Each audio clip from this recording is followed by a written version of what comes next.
Permettez-moi tout d'abord de m'adresser à toute la communauté universitaire de la République de Guinée pour leur souhaiter une bonne rentrée universitaire à tous les niveaux, au niveau de toutes les institutions d'enseignement supérieur, aussi bien publiques que privées, et de façon particulière à la communauté universitaire de l'université Kofi Annan de Guinée. Comme vous devez le savoir, il doit y avoir deux rentrées successives, une rentrée officielle administrative que nous avons déjà entamée depuis le 23 septembre pour les préparatifs, et la rentrée pédagogique destinée au commencement et au début des activités pédagogiques à tous les niveaux. Pour cela, la date officielle d'ouverture et de rentrée universitaire sur le plan pédagogique a été fixée par la tutelle, par le ministère de l'Enseignement supérieur, de la Recherche scientifique et de l'Innovation au lundi 14 octobre 2024. Et entre-temps, bien entendu, quand vous venez de préciser dans votre question, nous devons préparer, nous préparer à cette rentrée. D'abord, il y a plusieurs choses que nous avons déjà entamées en été, pour préparer un petit peu, pour aménager un petit peu ce qu'il y a à aménager au niveau structure, au niveau de l'amélioration des conditions de travail qui attendent un petit peu les enseignants, les travailleurs et les étudiants. Et bien sûr, au niveau administratif, par le biais des responsables des composantes pédagogiques, préparer pratiquement tout ce qui va suivre à partir du 14 octobre 2024, à savoir les emplois du temps, l'affectation des enseignants au programme officiel, et pratiquement n'attendre que l'arrivée des étudiants pour commencer les premiers cours à partir de ce lundi 14 octobre. Avant tout ça, la tutelle a pris l'initiative d'organiser un séminaire important, un séminaire de renforcement des capacités des équipes de gestion des EUS, qu'elles soient publiques ou privées, du 23 au 28 septembre, et ça a regroupé pratiquement tous les responsables du secteur de l'enseignement supérieur, de la recherche scientifique, sous l'autorité, le contrôle, l'orientation et le discours d'ouverture de Monsieur le ministre de l'Enseignement supérieur. Donc ça a été très bénéfique à tout point de vue, ça a été bénéfique pour tous les responsables. Pour cette fois-ci, il n'y a pas que les recteurs et les directeurs généraux des EUS qui ont participé à une réunion d'orientation, à ce séminaire de renforcement des capacités de gestion et de management, mais plusieurs responsables à tous les niveaux ont participé. Je parle bien entendu les recteurs, les directeurs généraux, les secrétaires généraux, les responsables des composantes pédagogiques, à savoir les doyens, les directeurs d'école, les directeurs d'institut, les responsables de la scolarité, les directeurs de programme et j'en passe. Donc à tous les niveaux. Donc bien entendu, c'était une occasion pour mettre à niveau tout le monde sur l'aspect de la réglementation en vigueur, sur les réformes engagées actuellement par la tutelle. C'est bien de s'informer, de se former sur ce qui va nous attend, sur ce qui nous attend à partir de cette rentrée universitaire. Donc c'était quelque chose que je qualifie très positif pour l'ensemble de la communauté universitaire. Ce qui nous attend maintenant, c'est vraiment l'accueil des étudiants. L'accueil des étudiants et par voie de conséquence l'accueil des enseignants, l'encadrement pédagogique et technique. Pour vraiment le démarrage officiel de ce cours, nous sommes totalement préparés pour. Mais entre-temps, il y a des activités qu'on est en train de préparer. Il y a une activité importante pour les étudiants. C'est la cérémonie de remise des diplômes à la 23e promotion sortante de l'UCAD, de l'université Kofi Annan. Et ça a été fixé au samedi 9 novembre 2024. Et nous sommes pratiquement sur le point de finaliser cette tâche. Pour ma part, mon ambition, à moi personnellement, en tant que recteur de l'université, c'est de donner et de délivrer les diplômes les plus rapidement possible aux étudiants, parce qu'ils en ont besoin. Mais cette cérémonie, c'est pratiquement donc une coutume, une tradition, et qui va couronner un petit peu un ensemble d'activités laissées à l'initiative de cette promotion sortante de les organiser. Donc aussi bien sur le plan scientifique que sur le plan culturel, que sur le plan sportif. Donc il y a un comité d'organisation de cette cérémonie mené par un dynamique comité d'étudiants. Donc c'est leur fête, c'est leur cérémonie. Et bien entendu, donc nous sommes là pour les accompagner. Il y a un comité d'organisation de l'université qui va pratiquement organiser donc toute cette cérémonie, et vous êtes cordialement donc invités à cette cérémonie, bien entendu, dès maintenant. Donc ça, c'est aussi, on voudrait que ça soit un petit peu après la rentrée universitaire pour que les nouveaux étudiants, à eux, qu'on va pratiquement donc organiser une autre cérémonie, c'est la cérémonie donc d'accueil et d'intégration des nouveaux étudiants. Donc en leur laissant un petit peu le temps de s'adapter juste quelques jours après la rentrée universitaire, et ensuite donc en leur souhaitant donc la bienvenue sur le campus de Kofi Annan à notre manière et à notre tradition, et ça sera vraiment une journée d'intégration et d'accueil et de souhait de bienvenue et de succès à toute cette à ce groupe de nouveaux bacheliers qui viennent pour la première fois donc à s'inscrire et suivre un cursus à l'université Kofi Annan de Guinée.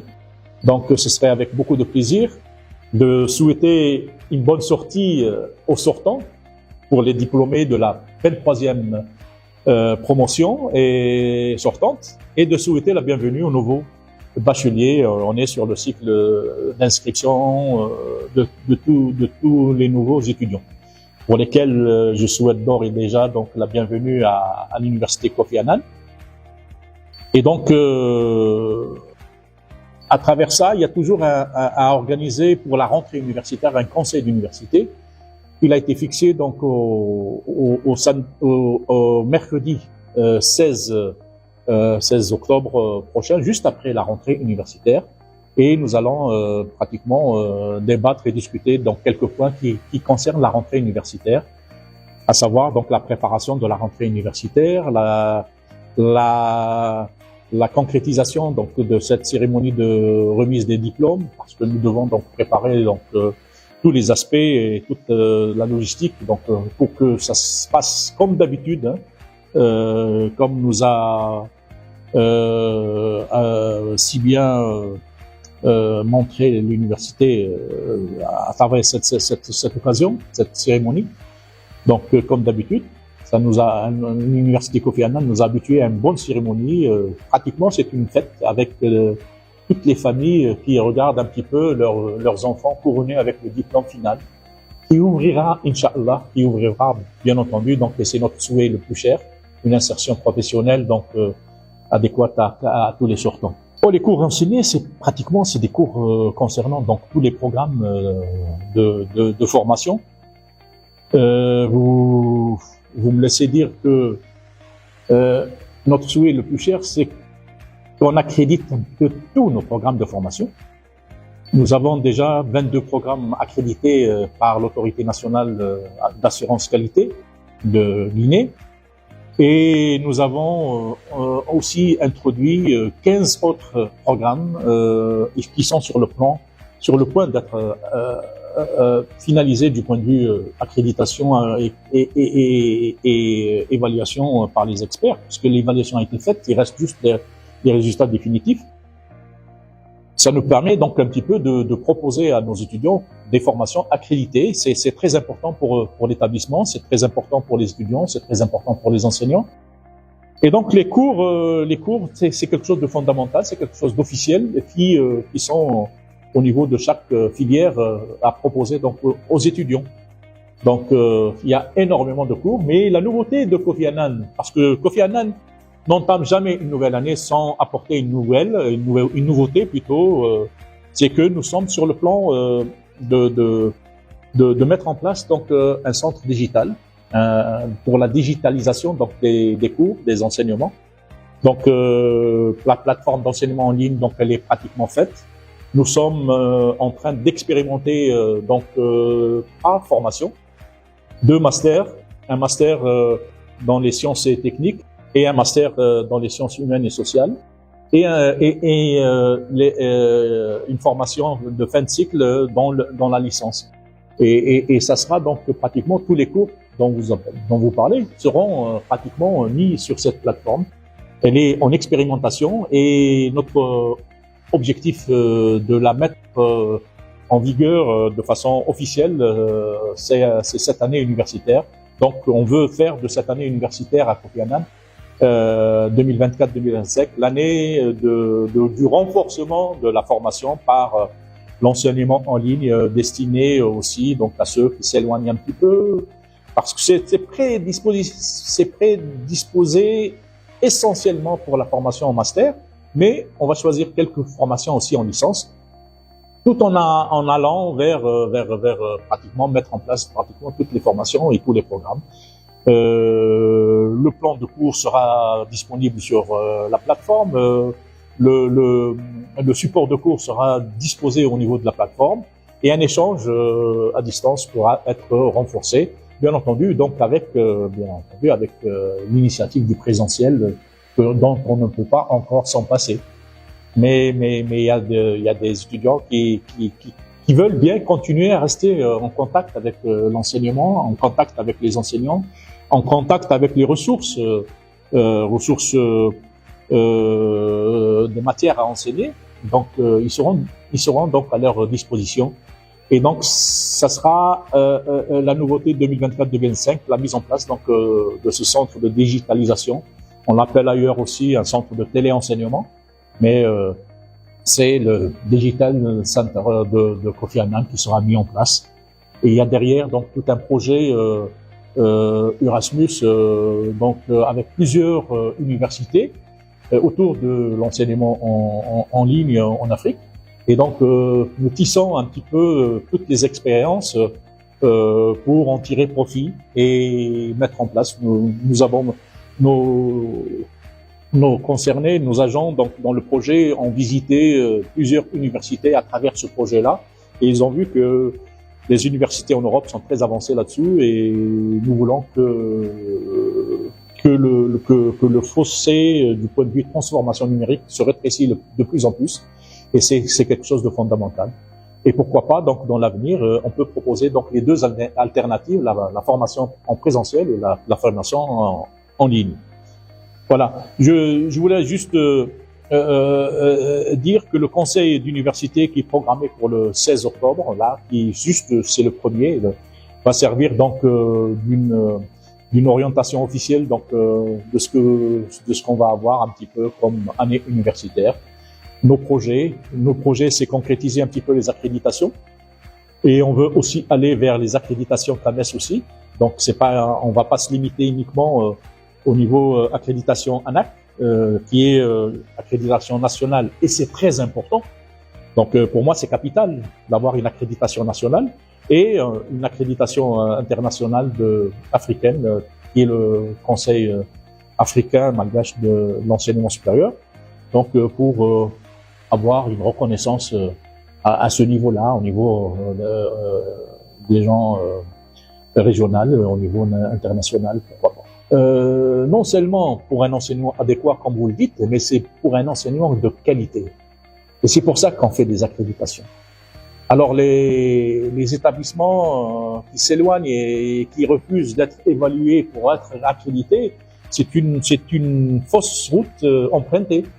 Donc Kofi Annan, c'est tout à fait l'inverse. Nous sommes tout à fait prêts à évaluer nos programmes par des instances nationales et internationales, pour que toutes nos formations soient accréditées et reconnues à l'échelle nationale surtout, et à l'échelle internationale aussi. Donc, et ça répond directement à votre question, c'est notre vœu le plus cher, c'est par le biais de l'accréditation, l'évaluation de nos programmes, c'est de converger vers un enseignement de qualité. Mais par contre, il y a un autre paramètre qui ne dépend pas que de nous, c'est un paramètre qui doit rentrer dans la politique nationale du ministère de l'Enseignement supérieur et de la Recherche scientifique, c'est la formation de formateurs et avoir un œil sur l'horizon de 10 ans, 20 ans comme ça, d'avoir un maximum d'enseignants qualifiés. Quand je dis enseignants qualifiés, c'est avoir au moins le doctorat. Donc, fini qu'un licencié enseigne un licencié, qu'un master enseigne un master. Non, il faut aller vers la qualité que je verrai dans quelques années, selon donc la politique nationale du ministère, dans quelques années, je verrai un recrutement que de docteurs au sein des universités, comme ça a été le cas dans plusieurs pays. On commence bien entendu donc avec ce qu'on a dans le tas, sur le tas, parce qu'il y a l'expérience aussi qui prime. Mais il y a le fondamental des fondamentaux, c'est être au moins titulaire d'un doctorat pour enseigner à l'université. Donc ça doit être donc une devise pour tout le monde, pour les EUS en premier, et comme un vœu et objectif fondamental donc de la tutelle, bien entendu. Et je pense que la tutelle est consciente de tout ça, et elle a mis donc dans sa politique générale, donc dans sa vision, et son développement stratégique, même ce qui nous a été présenté d'ici 2040 même. Donc cette voie-là à emprunter, formaliser la recherche scientifique, développer un petit peu les formations de formateurs et avoir le maximum donc de docteurs.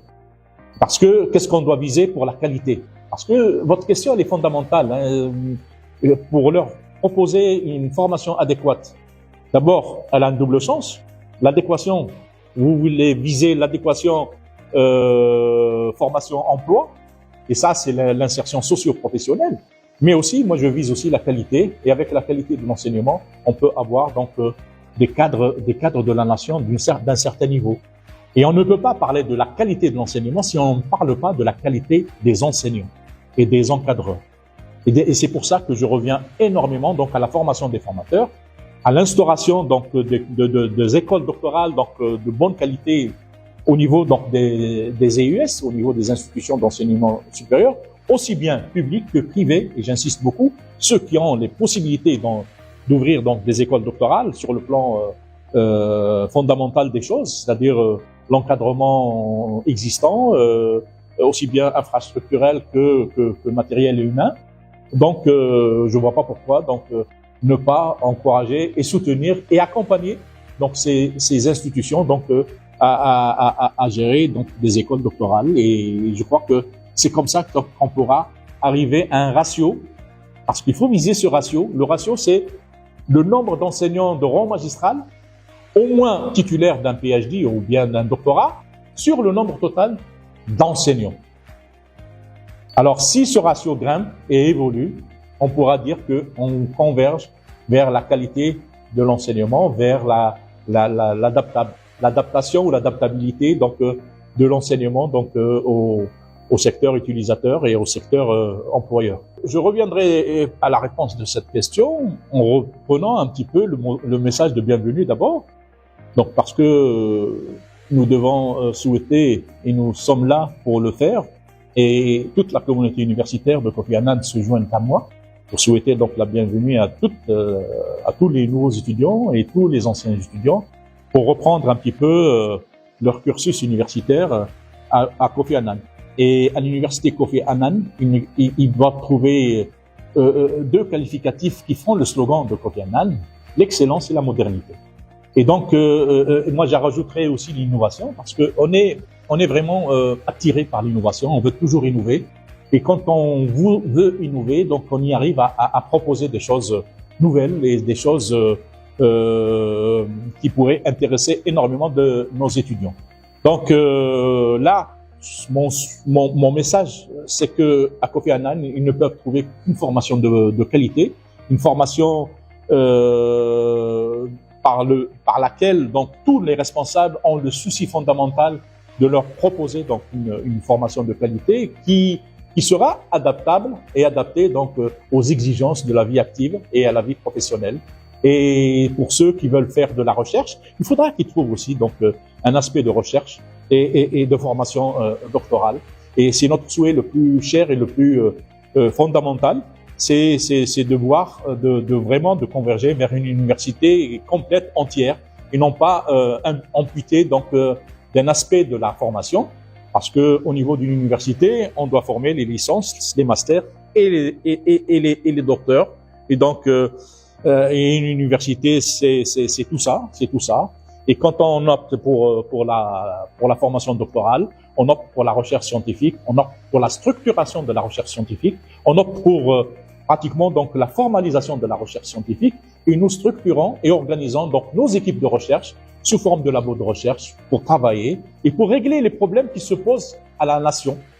Parce que on aimerait bien que nos chercheurs qui seront structurés au sein des laboratoires de recherche et qui sont structurés prochainement, si tout va bien, et Inch'Allah, avec l'aide de Dieu, au sein des écoles doctorales, ben tout simplement, donc nous prenons en charge donc les préoccupations donc du secteur, de tous les secteurs de la République qui proposent donc des problématiques à résoudre, avec bien sûr avec l'apport et la coordination et la supervision souhaitée et qu'elle soit toujours présente de la tutelle et du ministère de l'Enseignement supérieur, de la Recherche scientifique et de l'Innovation. Ben, bonne rentrée à tous. Nous vous souhaitons donc une excellente année universitaire 2024-2025.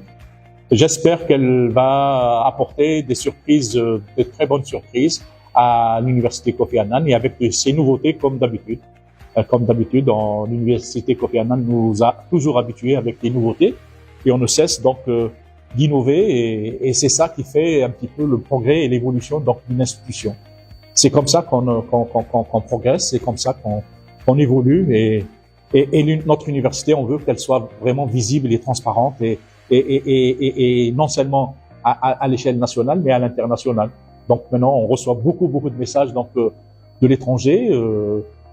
J'ai oublié d'une chose, c'est que nous avons 24 nationalités d'étudiants qui sont présentes au niveau de l'université Kofi Annan et ça c'est très important. Nous avons une communauté étrangère, bien entendu, elle est à majorité de l'Afrique de l'Ouest bien sûr, mais on a d'autres pays et c'est notre fierté d'avoir attiré des étudiants de divers horizons, de diverses cultures et ça c'est vraiment donc à Kofi Annan c'est un mélange de cultures, c'est un mélange de niveau, de qualification de niveau et même au niveau des enseignants, nous faisons beaucoup de missions d'enseignement avec des enseignants de niveau, d'étrangers qui viennent donc assurer des missions d'enseignement et qui restent en contact permanent avec les étudiants. C'est ça qui est la nouveauté et c'est pour ça que nous devons mettre le centre de téléenseignement, le centre digital pour que les étudiants restent en contact permanent avec leurs enseignants, même si les missionnaires étrangers viennent pour juste une semaine ou 10 jours ou 15 jours d'enseignement en présentiel, ils restent donc en contact permanent avec les étudiants via donc la plateforme d'enseignement en ligne et via donc les réseaux sociaux, via la messagerie électronique, etc. Donc et les enseignants et les étudiants. Et ça c'est pour ne pas rester vraiment isolé quelque part. On veut être une université de ce monde et on y arrivera, Inch'Allah.